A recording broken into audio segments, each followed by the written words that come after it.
Sabi ni Harry Roque sa Chinese po. No, sa Chinese ay Hali Loke.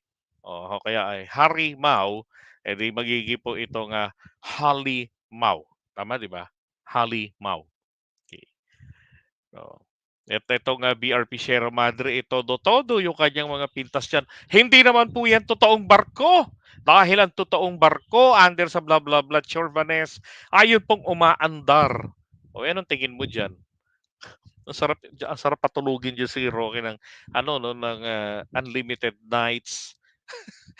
Okay, sabi niya, BRP Sierra Madre, dapat i-decommission na.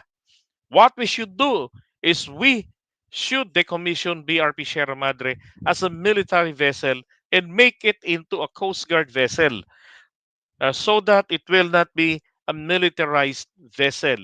Okay. Now, bakit po ganoon bakit po delikado ang kanyang sinasabi? Now, ito po claim ng China na teritoryo niya lahat ng nasa loob nito, kabilang ang ating EEZ. Now, ito at bakit hindi ito kinakanti ng China? Kasi nga kapag ito po ay ginalaw ng China, hinatak o parang ninakaw, 'di ba? Yan po ay magiging act of war. Okay? Nangyari ni Harry Roque, i-decommission ito o kaya baguhin at gawin na lamang itong Coast Guard vessel. Yun. Diba? So pagka Coast Guard vessel, ang dating, pwede ba itong maltratuhin na lamang ng China? I-water cannon, putragis pag winater cannon yan, talagang butas-butas yan at giba. Diba? Oh. Kasi pag ito winater cannon, tapos Coast Guard na level na lamang, kawawa tayo rito. Ang sabi nga ni PBBM in one of his most recent interview, hindi naman tayo iyakin na konting bagay na ganyan, konting kibot, takbo agad tayo. Kagaya ng sinasabi ni Hali Loke na, Uncle Sam, help us out. Di ba? Tulungan nyo kami, MDT. Hmm. Sarap kurutin sa singit sa itlog si Harry Roque. Di ba? So, ang dating, parang gustong mangyari po ni Harry Roque, mapadali ang pagbaklas mismo na ng China dito po sa BRP Sierra Madre. Total, ang magiging level po nito is civilian in nature, right, Senator Robin Padilla? Magiging civilian na lamang ang barkong ito ng Coast Guard. Pero alam niyo ho ba, ang sabi nga ng American nila Lloyd Austin ay yung ironclad nila na suporta sa Pilipinas na ididepensa tayo with ironclad should there's an act of war, 'di ba? Kung merong halimbawa yung barko natin ng Navy, including Coast Guard raw po ay inatake diyan po sa anywhere, any place in the South China Sea, ay puwedeng i-avail ng Pilipinas ang Section 4, kung di ako nagkakamali, ng ating Mutual Defense Treaty with the US. 'Di ba? Pero dito sa sinasabi ni Harry Roque, ang maliwanag sa maliwanag rito, ay gusto niya pong bigyan ng laya o kalayaan ang mga Chino na yan po ay sila na ang kusang mag-alis nito at definitely papalag yung mga sundalo natin. At yung mga yan, syempre, may pamilya yan, mapapasuko yan. Namang lumaban na, Diyos ko, yung mismong kinaapakan mo, pwedeng ikamatay mo dahil mo sa tetano. 'Di ba? So dadaanin nila ito sa pwedeng i-manipulate na naman ng China ang bagyo katulad nung ginawa nila nung merong Beijing Olympics.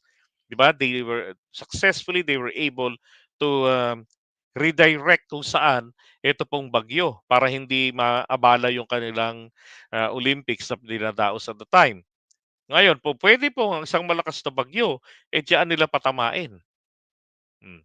Pagka nawasak, ang gagawin niyan, hatak yan, tapos yung mga tao natin pagpapalag, 'di ba? Lalabanan o kung hindi man papalag, then captured nila ito. Tapos style humanitarian.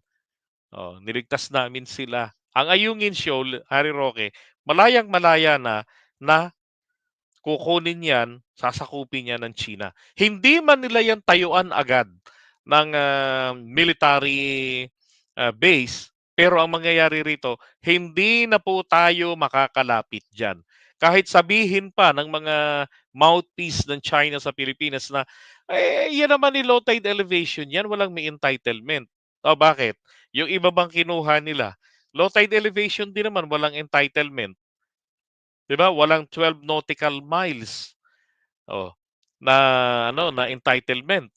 Pero ano nangyari? Ginawan nila ng artificial islands. Kahit na itong walang entitlement because of its nature, na ito'y modified, feature or improved feature, eh, wala itong, entitlement. Pero ang pakinabang dito, 'di ba, dagdag ito na, para katakutan sila na lapitan. Oh, tingnan niyo yung ano, wait a second. Oh, ito, ayan, 'di ba? So ito po yung West Philippine Sea. Yang blue na yan ang, ating exclusive economic zone. Bakit maliit dito, hindi na 200? Because of the overlapping claim ng Taiwan, okay. Pero ito yung sa atin kung saan malaya tayo, so na-extend natin mula sa baseline natin ang 200 nautical miles. Layo ng China, oh, 'di ba? Galing pa rito, hmm, kahit na galing pa sa Hainan 'yan, malayong-malayo pa rin. Hmm, tapos sila yung nakapasok dito. Actually, iba diyan mga Vietnamese.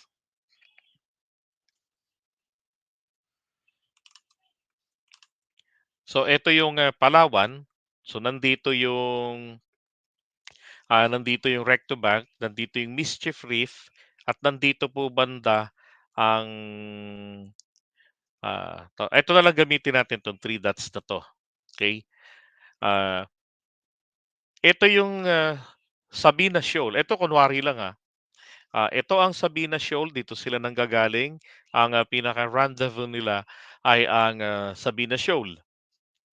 Pagdating dito, babaybay sila papunta rito sa Ayungin Shoal, sa BRP Sierra Madre.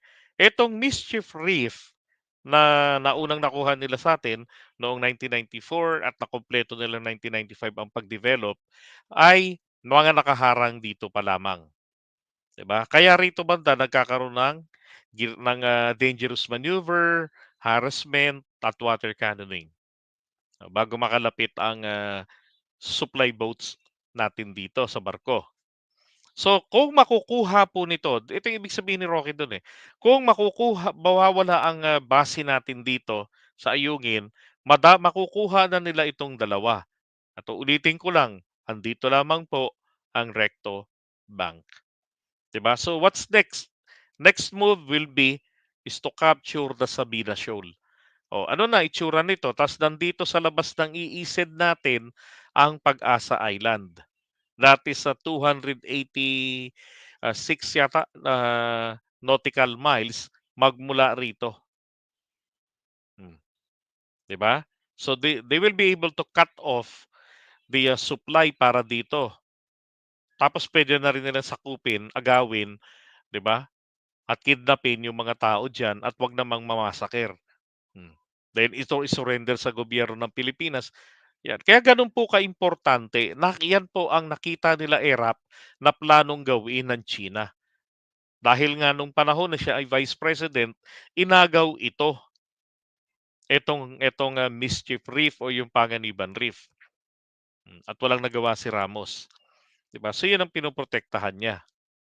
And apparently sa ngayon naman, ang ating, kasalukuyang presidente, nako,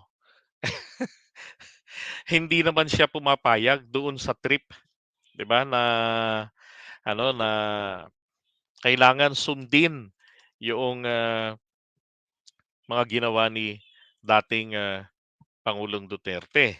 Hmm.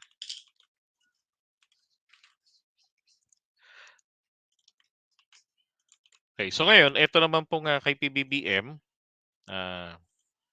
eto. So sabi rito, um, "Digong Chi deal Hindi legally binding, walang bisa sa Marcos admin.